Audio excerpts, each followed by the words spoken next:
ये है अंटार्कटिका, जो सदियों से इंसानों की पहुंच से दूर और उनके लिए एक बहुत बड़ी मिस्ट्री रहा है। चाहे वो ब्लड वाटरफॉल्स हों, मिस्टीरियस एनिमल्स हों, अंडरग्राउंड लेक्स हों या बर्फ के नीचे दबे हुए शहर हों, अंटार्कटिका के बारे में कई ऐसी मिथ्स और मिस्ट्रीज हैं जिनका आज भी सुराग नहीं लगाया जा सका। अंटार्कटिका दुनिया का वो अकेला कॉन्टिनेंट है जहाँ कोई इंसान नहीं रहता, क्योंकि यहाँ पर टेम्परेचर -90 डिग्री सेल्सियस तक चला जाता है। इसके साथ साथ यहाँ पर 300 किलोमीटर/आवर की स्पीड से बर्फ के तूफान भी आते हैं। इसी तरह अंटार्कटिका दुनिया का सबसे ड्राई कॉन्टिनेंट भी है, इतना ड्राई कि आपको शायद ये जानकर हैरत होगी कि इसे डेजर्ट भी कहा जाता है, क्योंकि यहाँ पर सिर्फ 51 मिलीमीटर बारिश होती है। इस सब के बावजूद पिछले कई 100 साल से बहुत से कंट्रीज अंटार्कटिका का कंट्रोल लेने की कोशिश कर रहे हैं। अंटार्कटिका का ये मैप देखें, इस हिस्से को फ्रांस क्लेम करता है, इस पार्ट को नॉर्वे क्लेम करता है, ऑस्ट्रेलिया इस सारी राइट साइड को क्लेम करता है। इसी तरह ब्रिटेन, चिली, अर्जेंटीना और न्यूजीलैंड भी अंटार्कटिका के कुछ हिस्सों को क्लेम करते हैं। लेकिन आखिर इसकी वजह क्या है? बर्फ की इस तह के नीचे आखिर ऐसा क्या है कि दुनिया की सुपर पावर्स इसका कंट्रोल लेना चाहती हैं? आज हम सॉल्व करने जा रहे हैं अंटार्कटिका की कुछ मिस्ट्रीज, और साथ ही में हम इसकी भी खोज लगाएंगे कि अंटार्कटिका को असल में डिस्कवर किसने किया था। और आखिर में हम ये भी देखेंगे कि इस बर्फ के नीचे आखिर ऐसे क्या राज छुपे हैं जिन्हें दुनिया की सुपर पावर्स जानती हैं और इसीलिए वो अंटार्कटिका का कंट्रोल लेना चाहती हैं।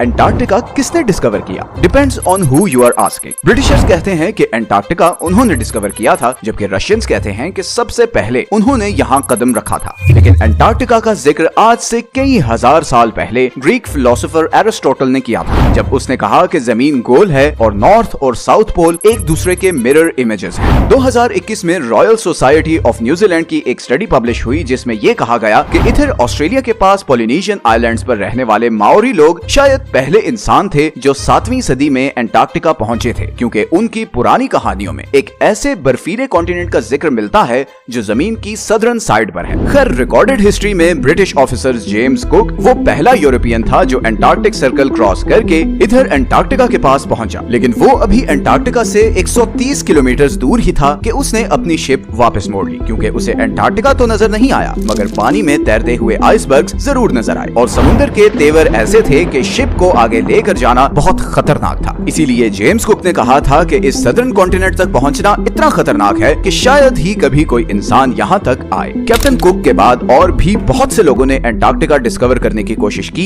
मगर वो कामयाब नहीं हो सके। फिर 19वीं सदी के आते ही इकोनॉमिक डोमिनेंस के लिए कंट्रीज के बीच एक कंपटीशन शुरू हो गया। दुनिया अब एक न्यू वर्ल्ड ऑर्डर की तरफ बढ़ रही थी। रिसोर्सेज और नए ट्रेड रूट्स डिस्कवर हो रहे थे, इंडस्ट्रीज लग रही थी। हर कंट्री आने वाली नई सदी में सुपर पावर बनना चाहता था, और इसीलिए एक्सप्लोरेशंस उरूज पर थी। ऐसे में 1819 में रशियन एम्पायर ने रशियन एक्सप्लोरर फेबियन वॉन बेलिंग्सहाउसन को ये टास्क दिया कि वो पूरी दुनिया के गिर्द चक्कर लगाए और नई कंट्रीज और कॉन्टिनेंट्स डिस्कवर करे। 1820 में फेबियन ने कैप्टन कुक की प्रेडिक्शन गलत साबित की और यहाँ सदर्न ओशन में पहुंचकर अंटार्कटिका को बहुत करीब से देखा। गो के उसने अंटार्कटिका पर कदम नहीं रखा था, मगर उसे मॉडर्न हिस्ट्री का वो पहला इंसान कहा जाता है जिसने अंटार्कटिका को देखा था। फिर 1900 से 1920s के बीच बहुत से एक्सप्लोरर्स ने अंटार्कटिका का रुख किया। British explorer Robert Falcon Scott 1911 में अपनी टीम के साथ अंटार्कटिका पर उतरा और तकरीबन 400 माइल्स तक आगे गया, मगर फिर खराब मौसम और भूख की वजह से उसे वापस पलटना पड़ा। लेकिन वापसी का ये सफर बहुत ही भयानक साबित हुआ। स्कॉट और उसकी टीम सख्त सर्दी और बर्फानी तूफान में फंस गए और इन सब की मौत हो गई। फिर वर्ल्ड वॉर 1 के बाद बहुत सी कंट्रीज ने यहाँ अपनी टीम्स भेजी और इस कॉन्टिनेंट को क्लेम करने की कोशिश की। 1939 में हिटलर के कहने पर जर्मन एयरफोर्स ने यहाँ नाजी फ्लैग्स भी गिराए ताकि इस एरिया को नाजी जर्मनी के कंट्रोल में दिखा सके। वर्ल्ड वॉर 2 के बाद बहुत सी कंट्रीज ने यहाँ अपने रिसर्च स्टेशन सेटअप किए और यहीं से फिर अंटार्कटिका के बारे में मिस्टीरियस डिस्कवरीज होना शुरू हुई। सबसे पहली और बड़ी मिस्टीरियस डिस्कवरी ये है कि किसी जमाने में अंटार्कटिका पर बर्फ नहीं बल्कि घने जंगल थे। इंपीरियल कॉलेज ऑफ लंदन के साइंटिस्ट्स के मुताबिक उन्हें यहाँ फॉसिलाइज्ड वुड मिली, जिससे पता चलता है कि करीबन 90 मिलियन ईयर्स पहले अंटार्कटिका एक गर्म कॉन्टिनेंट था जहाँ पर घने जंगल होते थे। इसके अलावा उन्हें यहाँ कुछ ऐसे इंसेक्ट्स के फॉसिल्स भी मिले जो सिर्फ गर्म इलाकों में होते हैं। अंटार्कटिका के बारे में दूसरी बड़ी और मिस्टीरियस डिस्कवरी ये थी कि इस 3 किलोमीटर की बर्फ के नीचे 400 लेक्स हैं जिनका अपना ही इकोसिस्टम है। वहाँ पर ऐसे समुद्री जानवर हैं जो पूरी दुनिया में कहीं नहीं होते, जैसे ये